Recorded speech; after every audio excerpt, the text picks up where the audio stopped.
नमस्कार विद्यार्थी मित्रांनो, आपल्या स्टडी पॉइंट मराठी आपल्या युट्यूब चॅनलवर तुमचे सर्वांचे स्वागत.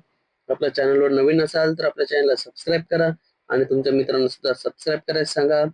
स्टडी पॉइंट मराठी हा आपला टेलिग्राम ग्रुप आहे. या टेलिग्राम चॅनलला तुम्ही सर्वांनी जॉईन करा, जेणेकरून दररोज होणाऱ्या लेक्चरची पीडीएफ तुम्हाला या टेलिग्राम चॅनलला भेटून जाईल. तसेच आपण सराव प्रश्न सुद्धा या टेलिग्राम चॅनलला करून घेत असतो. चला तर बघूया आजच्या दिवसातील महत्त्वपूर्ण चालू घडामोडी प्रश्न, जे की आपण या युट्यूब चॅनलवरती सिरीज सुरू केली आहे. ही सिरीज आणि तसेच आपण सर्व प्रश्न सुद्धा या टेलिग्राम चॅनलला, युट्यूब चॅनलला आणि टेलिग्राम चॅनलला घेत असतो. चला तर बघूया आज दिनांक 18 एप्रिल 2026 चे महत्त्वपूर्ण प्रश्न. सुरुवात करूया. पंतप्रधान कार्यालयाचे नवीन नाव काय ठेवण्यात आले? हा प्रश्न तुम्हाला दिला होता सोडवण्यासाठी. याचे योग्य उत्तर काय आपण जाणून घ्या. याचे योग्य उत्तर असणार आहे ऑप्शन नंबर सी, सेवा तीर्थ. बघूया आजचे दुसरे महत्त्वपूर्ण प्रश्न. पहिला प्रश्न, 17 एप्रिल 2026 रोजी राज्यसभेच्या उपसभापती सलग तिसऱ्यांदा कोणाची बिनविरोध निवड झाली? कितव्यांदा? तिसऱ्यांदा कोणाची बिनविरोध निवड झाली? तर हरिवंश नारायण सिंह यांची. अधिक माहिती जाणूया. सलग 3 वेळा राज्यसभेचे उपसभापती होणारे हरिवंश नारायण सिंह हे 2004 नंतरचे पहिले व्यक्ती आणि पहिले गैर काँग्रेसी नेते ठरले आहे. ते राष्ट्रपती द्रौपदी मुर्मू यांनी राज्यसभेवर नियुक्त केलेले नामनिर्देशित खासदार आहे. काय? नामनिर्देशित खासदार आहे. राज्यसभेची तरतूद कलम 80 नुसार याची रचना करण्यात आली. काय? याची राज्यसभेची रचना करण्यात आली आहे. याचा राज्यसभेच्या सदस्यांचा कार्यकाळ किती वर्षाचा असतो? 6 वर्षाचा असतो. राज्यसभा बरखास्त होते का? नाही. राज्यसभा कधीही बरखास्त होत नाही. पुढचा बघूया प्रश्न, 2 नंबरचा प्रश्न. कोणत्या राज्य सरकारने राज्यात समान नागरी संहिता लागू करण्यासाठी मसुदा तयार करण्याकरता उच्चस्तरीय समिती स्थापन करण्यास मंजुरी दिली आहे? तर कोणत्या राज्य सरकारने? तर छत्तीसगड. स्वतंत्र भारतात समान नागरी कायदा अधिकृतपणे लागू करणारे उत्तराखंड हे पहिले राज्य ठरले आहे. दुसरे कोणते ठरले? तर गुजरात हे ठरले. भारतीय संविधानातील भाग 4 मधील कलम 44 मध्ये याचा उल्लेख आहे. छत्तीसगडची राजधानी काय? तर रायपूर. मुख्यमंत्री कोण आहे? विष्णुदेव साय. पुढचा प्रश्न बघूया, तिसरा प्रश्न. आंतरराष्ट्रीय नाणेनिधीच्या म्हणजेच IMF एप्रिल 2026 च्या वर्ल्ड इकॉनॉमी आउटलुक अहवालानुसार भारताची अर्थव्यवस्था जागतिक क्रमवारीत कितव्या स्थानावर घसरली? कितव्या स्थानावर घसरली आहे? 6व्या स्थानावर. पहिले कितव्या स्थानावर होते? तर 5व्या स्थानावर होती. ब्रिटन आपल्या समोर गेलाय. ब्रिटन 5व्या स्थानावर गेलाय आणि भारत 6व्या स्थानावर भारताची अर्थव्यवस्था घसरलेली आहे. पहिले 5 देश कोणते? युनायटेड स्टेट्स, चीन, जर्मनी, जपान आणि ब्रिटन. त्यानंतर कोण? भारत. 6वा नंबर भारत. 2025-26 च्या आकडेवारीनुसार ब्रिटनची अर्थव्यवस्था $4 ट्रिलियन वर गेल्याने त्यांनी भारताला मागे टाकले.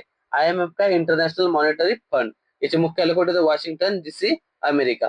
पुढचा प्रश्न बघूया, चौथा. गुन्हेगारीचा रिअल टाइम मागोवा घेण्यासाठी कोणत्या राज्याने प्रगत कृत्रिम बुद्धिमत्ता आधारित प्रणाली विकसित करण्याकरता Indian Institute of Technology Ropar सोबत काय भागीदारी केली? तर कोणत्या राज्यातील केली? कोणत्या राज्याने केली? तर पंजाब. गंगारान वार आणि युद्ध नशियांविरुद्ध यासारख्या प्रमुख राज्यस्तरीय मोहिमांना बळकटी देण्यासाठी हा उपक्रम तयार केला आहे. पंजाबची राजधानी काय? चंदीगड आणि मुख्यमंत्री कोण आहे? भगवंत मान. पुढचा प्रश्न बघूया मित्रांनो, 5वा प्रश्न. अखिल भारतीय तंत्र शिक्षण परिषदेने म्हणजेच AICTE ने तंत्र शिक्षणात भारतीय भाषांचा वापर अधिक बळकट करण्यासाठी कोणत्या योजनेची कितवी आवृत्ती? 3री आवृत्ती सुरू केली? तर कोणत्या योजनेची? AICTE वाणी या योजनेची. उद्देश काय? तांत्रिक शिक्षण मातृभाषेत किंवा प्रादेशिक भाषांत उपलब्ध करून देणे. यामध्ये प्रामुख्याने किती भारतीय भाषांचा समावेश आहे? तर 12. किती भाषांचा समावेश आहे? 12 भाषांचा समावेश आहे. AICTE वाणी म्हणजे काय? Vibrant advocacy for advancement and nurturing of Indian language आहे याचा फुल फॉर्म. पुढचा प्रश्न बघूया, 6वा. भारताने कोणत्या वर्षापर्यंत 100 गिगावॅट अणुऊर्जा क्षमता उभारण्याची योजना आखली? तर कोणत्या? वर्ष 2047 पर्यंत. पुढचा प्रश्न बघूया.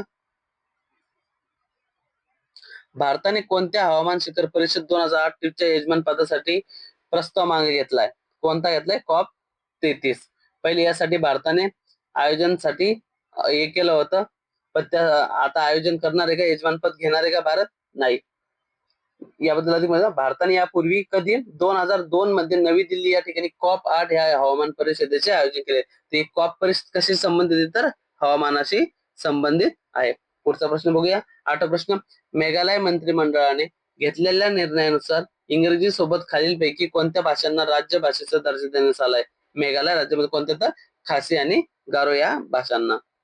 9वा प्रश्न, भारत भारत मे 2026 मध्ये पहिल्यांदा केंद्रीय सशस्त्र पोलीस दल म्हणजे सीएपीएफ उच्चस्तरीय नेतृत्व परिषदेचे आयोजन कोणत्या ठिकाणी करणार? नवी दिल्ली. याबद्दल अधिक माहिती जाणून घ्या.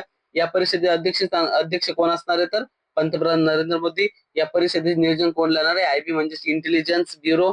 यामध्ये CRPF, BSF, CISF, ITBP, SSB, NSG आणि आसाम रायफल्स यासारख्या दलांचे प्रमुख आणि वरिष्ठ अधिकारी काय या परिषदेमध्ये सहभागी होणार आहे. पुढचा प्रश्न बघूया. 10वा प्रश्न, आयुष चिंतन शिबिर 2026 चे उद्घाटन कोणत्या ठिकाणी करण्यात आले? तर कोणत्या ठिकाणी करण्यात आले? नवी दिल्ली. याचे उद्घाटन कोणी केले? तर केंद्रीय आयुष मंत्री प्रतापराव जाधव यांनी केले. प्रतापराव जाधव यांनी याचे उद्घाटन नवी दिल्ली या ठिकाणी केले. हे कोण? तर केंद्रीय आयुष मंत्री आहेत. पुढचा प्रश्न बघूया. 11वा प्रश्न, शोंगटोंग करछाम जलविद्युत प्रकल्प कोणत्या राज्यात बांधला जातो? कोणत्या राज्यात बांधला जातोय?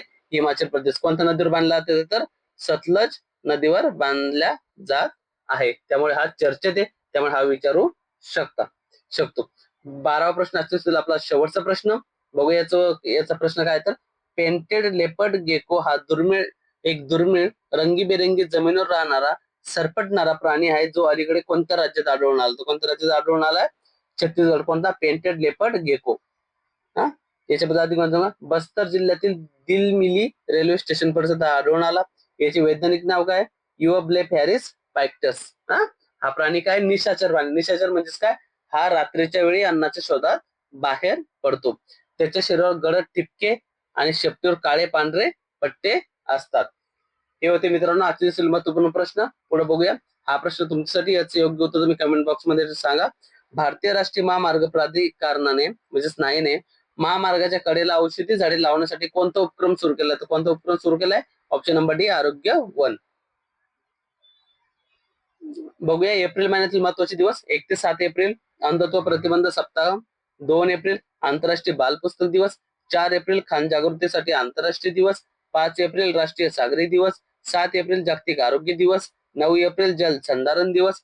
11 एप्रिल महात्मा ज्योतिबा फुले जयंती आणि जागतिक पार्किन्सन दिवस. 13 एप्रिल जालियनवाला बाग स्मृती दिन. 14 एप्रिल डॉक्टर बाबासाहेब आंबेडकर जयंती.